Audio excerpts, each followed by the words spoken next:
Hello, everyone. Welcome to Lioness. In 2010, Julie Beck said, "Women are like lionesses at the gate of the home. Whatever happens in that home and family happens because she cares about it and it matters to her. She guards that gate." Welcome to Lioness at the Door, a podcast where we discuss timely, healthy habits in our thinking, planning, and doing as we each stand as lionesses at the doors of our homes and our lives. We are just two regular girls talking about daily challenges from a gospel perspective. I'm Amy Rasmussen, a teacher by profession, a wife and mother by choice, an optimist by nature, and happy by design. I am here with my friend Jackie. And I'm Jackie Sorensen, and I am a wife and mother and grandmother and a holistic health coach for women of faith.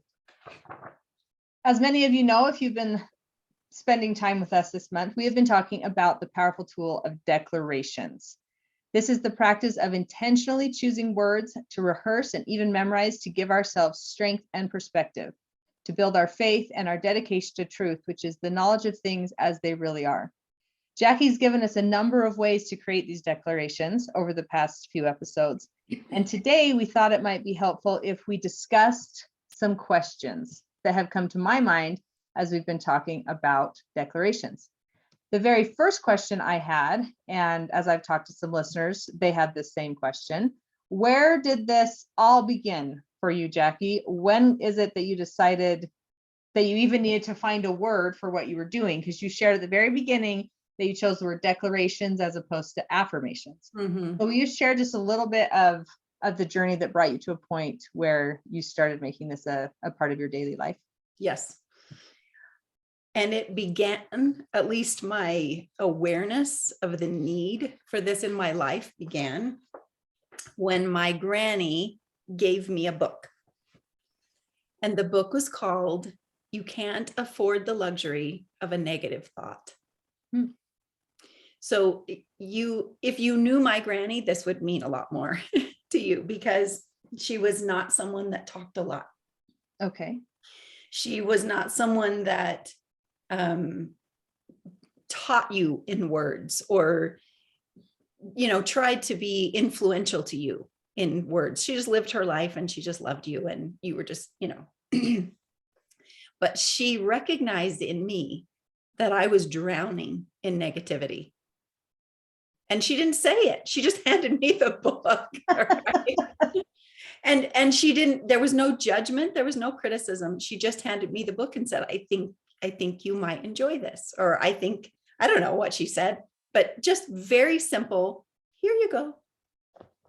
And later, it took me a long time, years, in fact, to realize that she had perceived all of this about me. And she was throwing me a lifeline.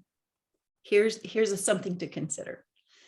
In the book, You Can't Afford the Luxury of a Negative Thought, they make an incredible point of showing over and over and over again the outcome of negativity and the outcome of positivity, and making the point that it's a choice that we have to make. So that was the genesis of that for me. When I recognized I was in this swirl of negativity all of the time, and my health was bad, and my relationships were conflicting, and I just was struggling to stay afloat every day, every minute of every day. I was really struggling. Yeah. So someone threw out a lifeline, and it had to do, what she was saying was, you have a choice to make. Right. Choice to make. You have a choice to make. So when in your mothering, or if you want to share age or whatever, at what point did your granny give you this book? I mean, when you said your granny, the very first thought I had was you were a little child. But then as I kept listening, I thought probably not a little child. No. So because I think when I was a little child, I was pretty positive. Right. As most and many children are. So at what point in your life did this come? This came when I had all of my children were small. Okay. Very dependent. Yep. Pressure was great. Mm-hmm. And that pressure was great. But then I had the pressure of the baggage in my mind, my emotional that I needed to work through, and I needed energy for that. Yep. And I had this great demand for my energy with raising kids. Right. And it was too much. It was too much. It was a big, heavy time. Right. Right. And so then it sounded like you said, it took you some time to get to a point where you could apply some of the things that were in there. I maybe understood that wrong, but I guess what I'm wondering is, were you able to read it at that time? Yes. Because sometimes we're thrown a lifeline and it takes a year or 3 or 5 before we can come to that lifeline. And it's always been sitting there because we kind of know it's there and it could be helpful and it could be useful. But when we're ready, we go to it. But it sounds like for you, it was also a moment where you could receive it. I read that book like someone who was dying of thirst. Yes. Okay. So the timing was right, which is always nice when the tool appears and one can actually. And generally that's what happened. We have to be ready, and then the tool does come. Right. Right. And right after that, the next tool that came was The Road Less Traveled by Scott Peck. And that was the beginning of my journey to where I am today. Okay. Those 2 books pivoted me around and said, wait, you have a choice. You have a choice to make. It's going to be work. It's going to take time. It's going to take your dedication and all of your courage, but you can do it. And that was the pivot. And how many years ago was that? That was about 30 years ago. Okay. Yeah, long time. I think it's so nice at times to see the journey. So my husband's the oldest of 8 kids. And so he has lots of younger siblings. And my sisters-in-law are great, whether they're his sisters or whether they have been married his brothers. They're fantastic, but they're 10 years younger, 12 years younger. You know, when my youngest brother-in-law gets married, he's 18 years younger than I am. So this is a significant difference. And so we'll talk about things from time to time. And if they ask about something that seems to be rolling along well in my life, I really try to always remember to say, but when I was at your stage, I didn't know this yet. Or when I was at your stage, this is what it looked like, right? Just to help people realize that it is a process. So it's not that, oh, Jackie has been like this from the day she was born, right? Or she received this when she was 21 from her granny, and from that day on, she has been a ray of sunshine, right? But instead, the Jackie they are seeing today is a Jackie that is, at least from that point, 30 years in the making. And of course, you had all the time before that too. Yeah. Thank you. Thank you for sharing all that. I think it helps us just remember that perspective. So another question that I had has to do with the declarations you often comment on, and you say, well, every morning when I'm doing my declarations and my stretching, and I think you have talked about setting declarations for a year. First of all, is that correct? You set them for a year? Yep, that's true. Okay. So I would like to know, I don't know if I want the how or the why first. The how, not so much like how do you sit down and write them, but for me at my stage, I think, you know what, a declaration might work for me for a month to identify, or a week, right? To identify what is going on right now. What are the words I need to be saying to myself? Let's do that. So I guess I'm going to throw both questions out at you and you can decide how to answer them. But why a year? Because that seems like a long time. And how are you able to find the words that are actually going to matter for a year, as opposed to with the ebb and flow of life needing to adjust? Yeah. Well, those are great questions. The second one I'm going to answer first because it informs the rest. Okay. When I'm writing declarations for the year, what I'm doing is looking at the goals that I have, the things that I'm where I am. So I'm in this stage of my life in this given year. And I can see that this is what's before me. years ago it was, well, I have this one child that I'm homeschooling. We're working with this disability. We have this child in this stage, this child in this stage. Our marriage is in this stage. I'm doing this project or whatever. That's the stuff that I'm going to be writing about, because that's what is my life right then. And particularly the things that are challenging me, that I can't see my way around. I don't know how we're going to get from A to B on this particular problem, or, something like that. The reason that I decided to do them for a year is because you kind of think about how long have you been thinking things like, I'll never be able to do that. Right. Or this child, I don't get it. How long have you been thinking that? How long have you been thinking? I remember a friend of mine when I was little, and her dad always said that his dad told him, you will never amount to anything.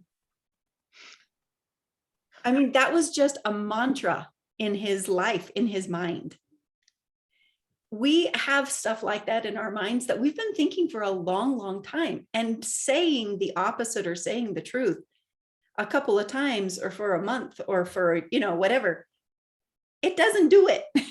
It doesn't do it. It is something that we're trying to ingrain in our brains, in our being. We want it to go in and we want it to stay. And it takes repetition and it takes coming back, because I might be standing in front of my mirror, putting on my moisturizer and saying my declarations and feeling great. And then I might trip really hard in the day and have some challenge rear its head. And I might think that declaration that I said this morning, I'm not believing it right now. But in the evening, I'm going to go back and I'm going to take my brain back, even though I've had what I might consider evidences through the day that is not true. Okay, for instance, something with my business, and this year, just a little side note, this year on my declaration sheet, which is in the Lioness planner, and I'll just show this to you really quickly. There are just a couple of pages in the beginning where we write out declarations, and you don't have to do them for a year, but I've just found that it's really, really helpful for me. Okay, so this is what it looks like. These are the 2 pages, and they each have a declaration in them. So that's what I'm reading every morning. These 2 pages full of declarations. Okay. Anyway, like those 2 pages full of declarations. Yes. So that is how many declarations? It's 70 some, I think. Okay. Just to and it's clear things up for everyone who's watching. Is like, okay, so do 1 declaration for the year. No, it's 77. Yeah. Okay.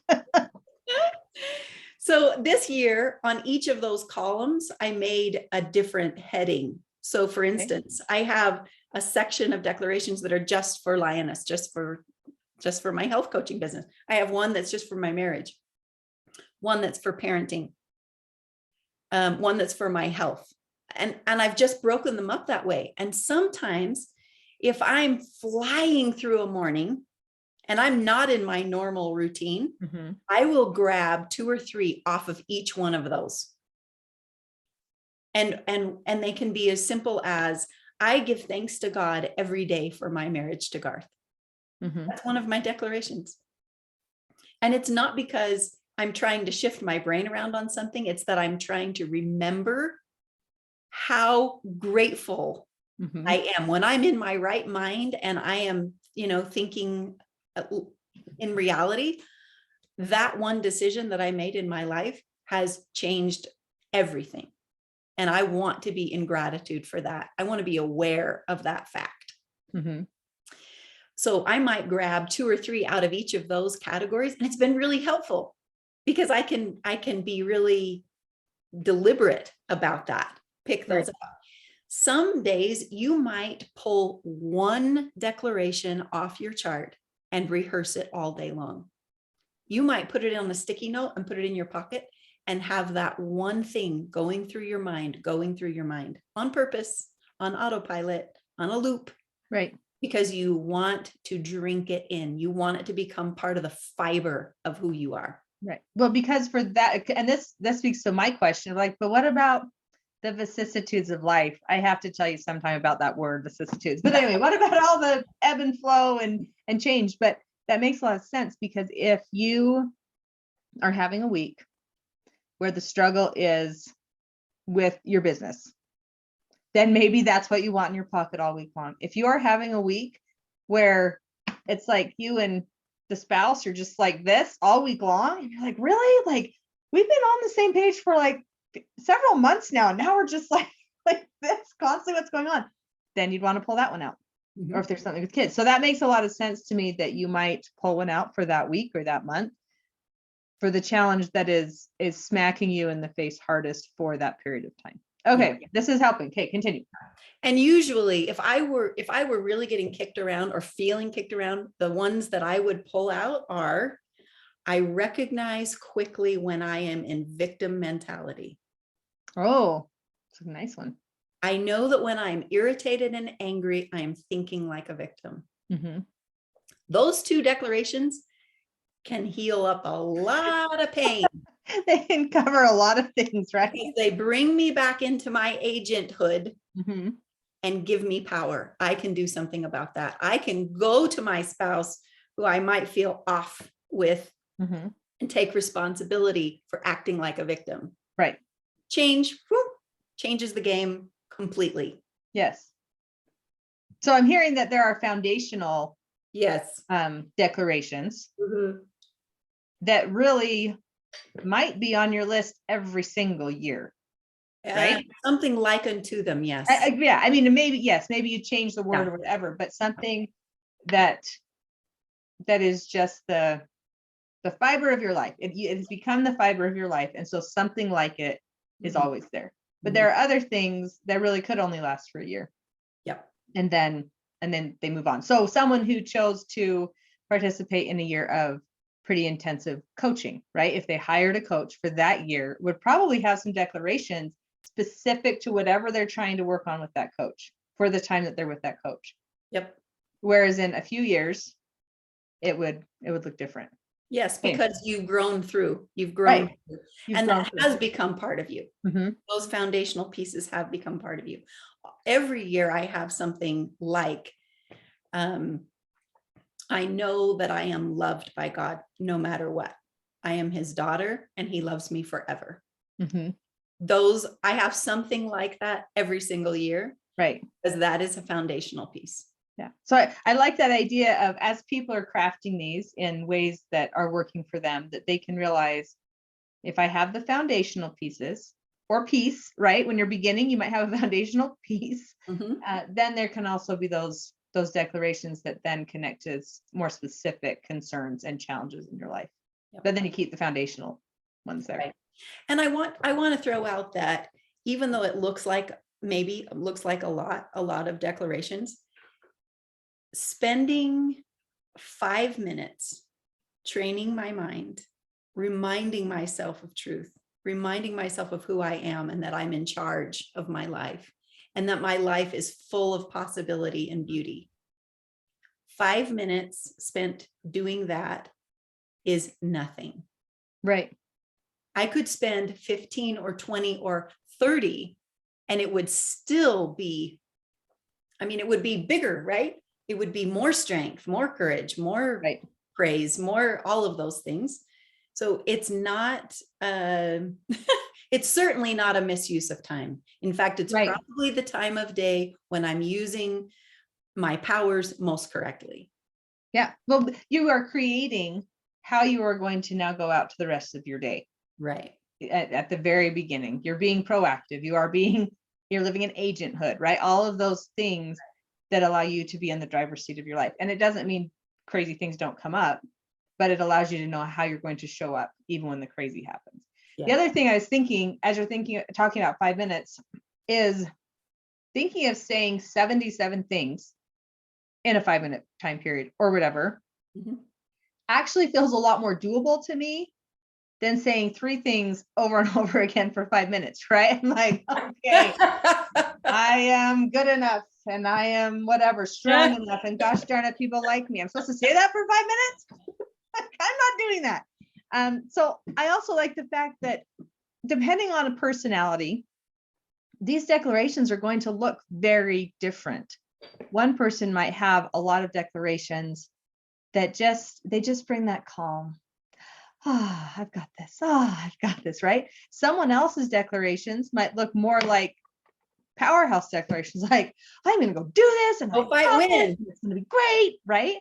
And so if you hear a declaration that you like from someone else, but you're like, yeah, but that's a little too fiery for me, or that's a little too gentle for me, you just adjust it, right? You just got to adjust it so that it works with how you show up. And my guess is on different days, you need different things sometimes. And so when you're learning to write these declarations, just remember you're learning, right?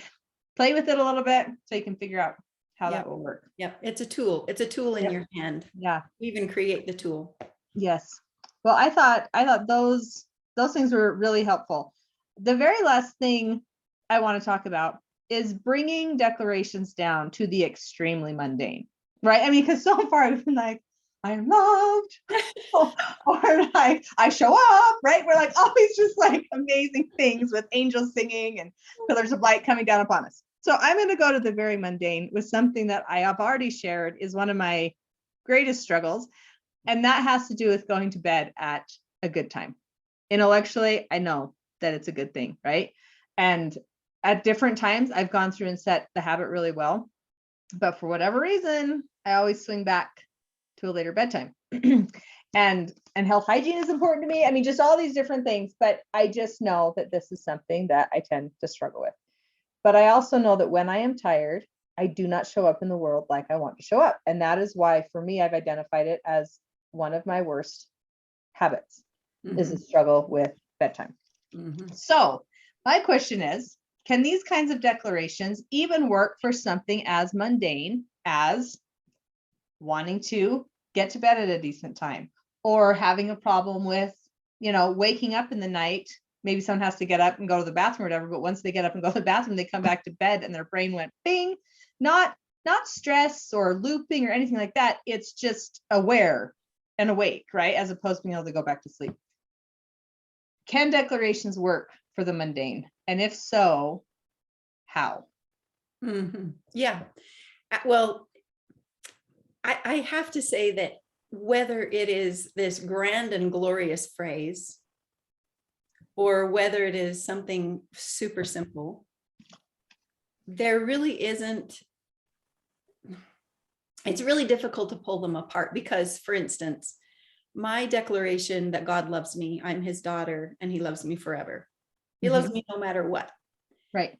That declaration informs all the little things, right? All the mundane things. Because then I'm not setting myself on a path of having to prove myself, of having to earn love. And that's a whole, pit of snakes, right? So that declaration changes when it's in me, when I believe, when I've rehearsed it, I've put it in there and it's my go-to thing. The truth of it informs everything else. Right. Which is why I see it as foundational, right? Because it is so.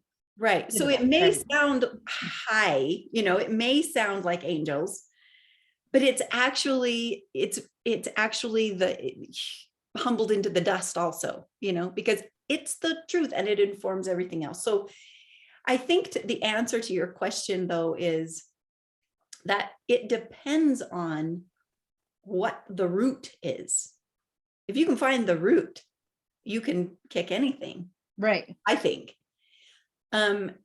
Sleeping, I think sometimes, even though we're not consciously aware of it, has to do with anxiety, has to do with our habitual thinking, words, or it could be just a feeling of being ill at ease, or I have to think about this problem. I have to figure this out, whatever. We've all experienced that. Mhm. We've all experienced when our sleep is disrupted by what's going on in our lives. Right. Because our brains are not turning off, or they're not giving up. We just feel this pressure. We have to figure this out. So, I don't know, every person is so different, but writing a declaration about sleep is, why wouldn't you? Yeah. Why wouldn't you put that tool in there? Always, if there's a challenge that you're having that has to do with your health, mental, emotional, physical, spiritual, doesn't matter. The declaration that I think is the cure-all for everything is I am loved. When we have that running through our minds and we're cultivating that feeling and coming to believe that truth, we can function in a different way. We can function in our parasympathetic nervous system side, not our sympathetic side, which is fight or flight, which is I have to figure this out, which is stress and proving, and it's crazy making. But knowing that I'm loved, feeling it in my bones, shifts me over into that other side of my functioning, my brain functioning, where I can relax, I can calm down, I can just go back to digesting my food and sleeping at night because I'm not in that stressful mode, that stressful way of being.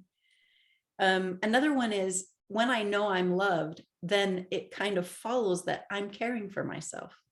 I value myself because I know I'm loved. So I'm valuing my body, and it could be a declaration as simple as I am caring for myself. And then you could list it out. I am going to bed on time from this place of I'm loved. I'm loved and I'm caring for myself. I care about myself.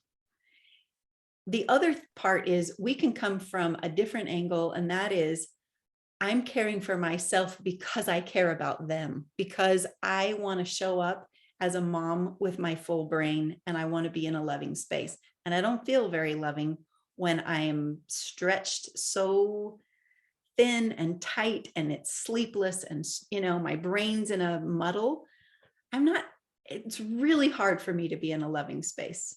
You can, but the level of difficulty shoots up 100 Right. times, It takes a lot more effort. It's not so much on autopilot because you're just, everything you're doing is focused on that. So maybe I can't take myself into the bedroom, start getting ready for bed self at 9:00 or whatever it is for you. 9:00 is my goal to start that process. And one of my declarations is I have a luxurious bedtime routine. Okay, see, that's what I'm looking for right there. So that's where if we go through those and it's like, you know what, I've been in those times where it's the mind racing, I've got so much going on, I can't calm down. Okay, that's really actually that's not it right now. And as I go through those things, I think that's it, because something I've recently started doing is once I'm in bed, I keep thinking of it as a luxury, right? It is a luxury to get to go to bed. This is so great. Not I have to go to bed on time, not I have to go to bed early. We can change that to I want to, and then we can change it to I get to. This is awesome, right? So I've talked recently with someone about making that shift, but when I lie down, I just take a minute to feel like, oh, my head is on the pillow and I can feel my body sinking into the mattress. And this is just like so great, right? But I'm liking this idea of the luxurious bedtime routine. So say it again. What is it? I have a luxurious bedtime routine. Okay. Because it's also, it is telling yourself that there is this thing to look forward to. Yeah. And it also is, I am accepting the gift that I live in this place where there are such things as pillows. Right. The down comforter that's on my bed that I absolutely adore. So it is comforting. It is so much comfort. I mean, just like total spoiled rotten. The bedding is clean. The room is fresh, it's free of clutter. Mhm. I have a book on the nightstand that I'm going to read a chapter. I look forward to that. I've washed my face. Maybe you've brushed through your hair. You've put on clean pajamas. You feel good. You feel nurtured. In that nurtured space, it's a lot easier to relax. Well, and I'm thinking too, even if there's something like, I feel nurtured as I go to bed early, or whatever the word is, right? Just to even have in my mind this feeling I have when I do that. Yes. And remember to bring it into the present. Yes. I am nurtured as I am going to bed. I mean, it's like, it's happening. It's not someday I'm going to get this. Right. But right now. Yeah. Yeah. So, well, Jackie, sorry, just to finish that thought. Yes. Oh, yes. Imagining you could walk through this, and if you were sitting here in my office, we'd just do this. We'd go through this meditation where I'd walk you through seeing yourself washing your face, turning on beautiful music, lighting a candle, doing whatever it is that will help you to have that really nurtured feeling. Because you, a mama in that nurtured feeling, that feeling oozes out to her children. Right. That's where we nurture from a place of feeling nurtured ourselves. That's where that comes from. We can't scrape it up out of something else. So pouring that feeling of nurture on myself is actually setting me up to pour it on my children and my spouse. So everything that we can do to pour that nurturance onto ourselves is going to pay dividends in all of our relationships. It's not selfishness. Nope. It's not self-centeredness. It's actually an act of love. Yep. I like the phrase protect the asset. That comes from a book I read, or the idea of the goose and the golden egg. You don't kill the goose to get all the golden eggs at once, right? Because then you don't get any more golden eggs. There's just lots of different ways to think about it. But the idea that we can just show up so much better in life as we nurture ourselves, and that it's not once again, we don't want to go to victim mode where it's everyone else's job to nurture us. It is my job to nurture me. Amen. That's how we do. Well, we want to leave you with those thoughts. I really appreciate the answers to the questions that I brought today. They've helped to expand the whole idea of declarations a little bit more for me, and to see how I'm already doing some of them, and to see how I might harness some of them to bring a few more things into place and into order and to where I want them. Yeah, they were great questions. Thank you. Well, thank you. We hope that you've enjoyed being with us, not only today, but also this month as we've talked about declarations. We hope that you have had a chance to play with them a little bit, to try some things, whether it was something we suggested or something that as you listened, you came up with and felt like, oh, this is the thing for me. We would love to hear about those experiences. We would love to hear if you have more questions about it. You can post underneath this video. Please subscribe. That helps our information get to you. And also helps other people see it. We hope that you will comment on Facebook if that's a better place for you, and you can like our post there, because that will also help more people to see it. You can contact us at jackie.sorensen@gmail.com. And we would love, if you're finding this valuable, if you would share it with your friends, because something that can help so much is if we hear your feedback and we hear your questions and we hear your experiences.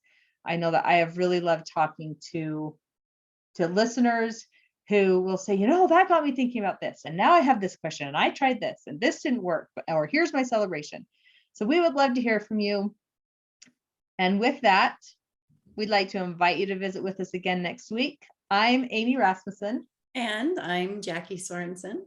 Thank you so much for joining us. And as Gandhi said, and we're turning this into a declaration. Yes, we are. in a gentle way, I am shaking the world. Take care, everybody. See you later.